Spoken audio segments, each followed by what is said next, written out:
모세와 아론이 여호와 하나님의 말씀을 듣고 바로 앞에 가서 그 하나님의 말씀을 전했습니다. 하지만 바로는 듣지 않고 도리어 마음을 완악하게 하여 이스라엘 백성을 더욱 고통스럽게 만들었습니다. 그러자 백성들의 감독관들도 모세와 아론을 원망했습니다. 그래서 모세는 앞장에서 그보다 더 앞장에서 하나님께 왜 자신을 부르셨는지 한탄하며 자신의 입이 둔하다. 자신은 입이 둔한 사람이다라고 하나님께 고백합니다. 그러자 하나님께서 다시 모세를 부르셔서 확신을 주십니다. 하나님께서 모세를 바로에게 신과 같이 되게 하셨다라고 합니다. 원래 악했던 그 바로의 마음을 완악하게 하신 분도 하나님이시고 바로의 완악함을 통해서 애굽에 여러 큰 심판을 행하셔서 그분이 바로 여호와이신 줄 알게 하신 분도 하나님이십니다. 모든 것이 하나님의 말씀대로 됩니다. 하나님의 말씀에 순종하느냐, 그렇지 않고 그 말씀에 반항하느냐라는 갈림길이 있을 뿐 하나님께서는 그분의 말씀을 반드시 이루십니다. 7절을 보면 모세는 80세, 아론은 83세에 하나님의 말씀을 순종하여 담대하게 바로에게 나아갑니다. 오늘 우리의 삶 역시 하나님께 순종하느냐 혹은 하나님의 말씀을 거부하느냐라는 갈림길이 있습니다. 하지만 하나님께서는 모든 것을 그분의 말씀대로 이루십니다. 하나님께서는 사람들의 마음이 완악하고 악하다라는 사실도 말씀에서 분명히 알려주셨고 또한 그와 같이 완악했던 우리의 마음을 바꾸사 구원하신다라는 사실도 분명하게 말씀하셨습니다. 또한 우리에게 복음과 함께 고난을 받으라라는 말씀도 분명하게 주셨습니다. 그 말씀이 우리 가운데 이루어지고 있습니다. 우리의 상황이 어떠하든 우리가 바로 앞에 서서 마치 그 바로가 마음을 완악하게 하여 모든 것이 하나님의 말씀대로 되는 것처럼 보이지 않을 때에도 하나님의 말씀은 여전히 이루어지고 있습니다. 그 말씀을 신뢰하면서 오늘의 삶을 살아가시기 바랍니다. 모세와 아론은 다시금 하나님께 부름을 받아 세워지고 바로 앞에 섭니다. 그래서 이적을 행하는데 그 행한 이적이 곧 하나님께서 보이라라고 말씀하셨던 지팡이가 뱀이 되는 이적입니다. 사실 이 뱀은 바로의 왕권을 상징하기도 했습니다. 바로의 왕관에는 코브라 문양과 또 독수리 문양이 있었습니다. 그런데 그 왕권을 상징하는 뱀이 이 아론의 지팡이에서 던져져서 땅에 그냥 구르는 그와 같은 치욕적인 모습을 보입니다. 이에 당황한 바로가 11절을 보시면 현인들과 마술사들, 요술사들과 같은 여러 사람들을 불러서 이 이적에 대항하게 합니다. 그래서 그들의 지팡이 역시 뱀이 되어서 그 땅에 기어다닙니다. 하지만 이 아론이 던진 지팡이가 그 모든 지팡이들을 그 뱀들을 집어삼키는 놀라운 일이 펼쳐집니다.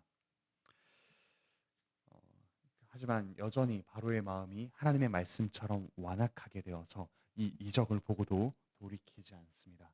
그러자 이 유명한 10가지 재앙이 시작됩니다. 14절에서부터 그 내용이 시작되는데 여기서도 바로의 마음이 완강하다라는 사실을 하나님께서 분명하게 말씀하십니다.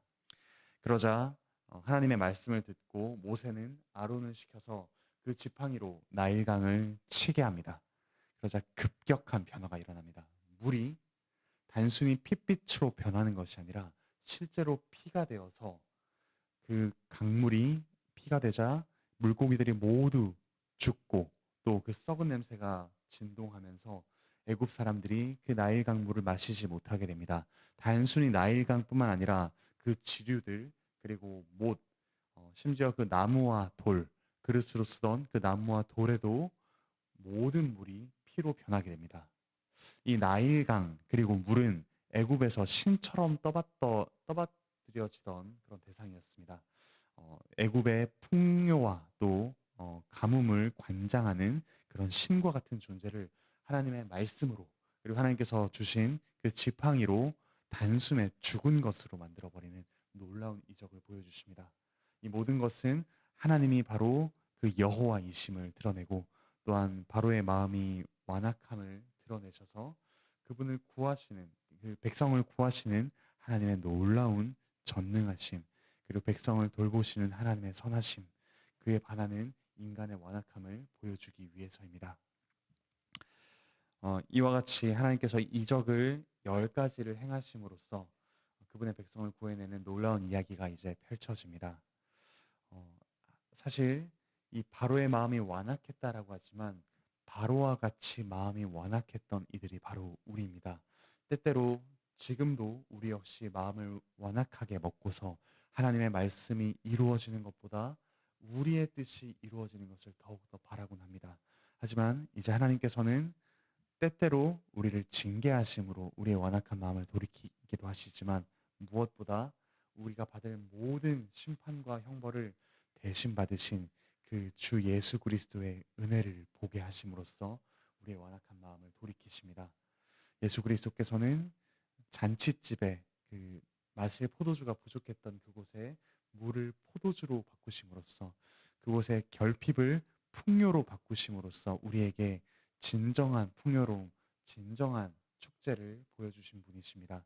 우리를 심판하실 뿐만 아니라 우리를 영원한 축제로, 영원한 기쁨으로 이끄실 그 하나님이심을 분명하게 나타내셨습니다.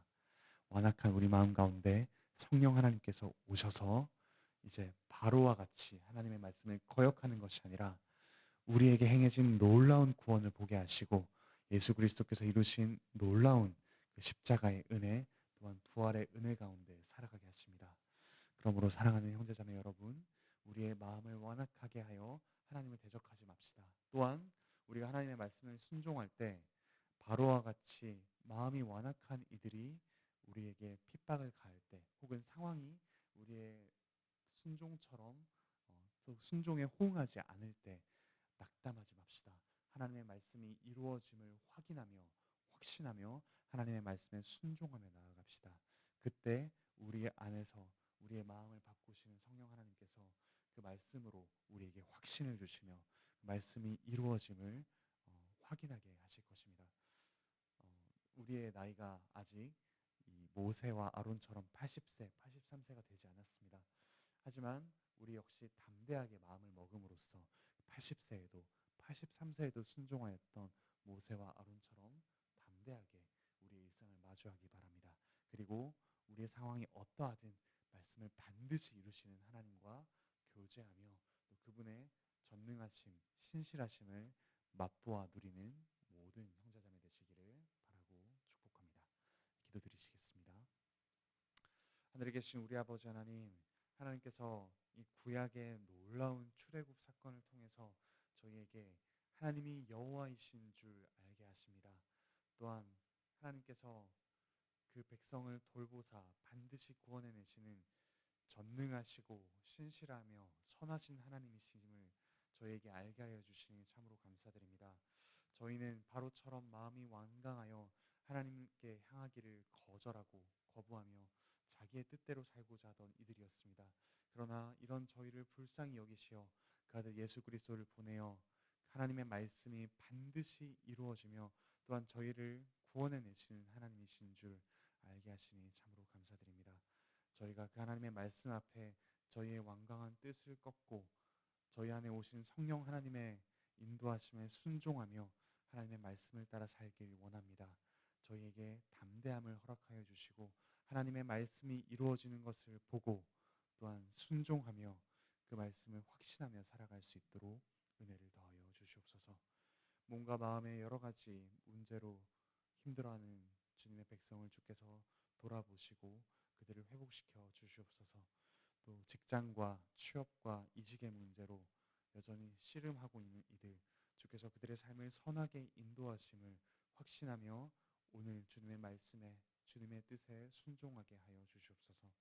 자녀의 문제와 가족의 구원의 문제와 여러 가지 관계의 문제로 고통하는 이들이 있습니다. 주께서 평화의 주님이시오니 그 가운데 평화를 내려주시고 복음이 그 가운데서 그들의 관계를 움직이는 가장 중요한 원리가 되게 하여 주시옵소서. 또한 여러 가지 진로와 앞날을 두고 고민하고 걱정하는 이들이 있습니다. 주께서 그들의 삶을 선하게 인도하심을 신뢰하며 오늘 나타난 주님의 뜻에 주님의 말씀에 더욱더 천착하여 그 말씀을 따라 살아가는 은혜를 누리게 하여 주시옵소서. 감사드리며 예수 그리스도의 이름으로 기도드립니다. 아멘. 은혜로운 기도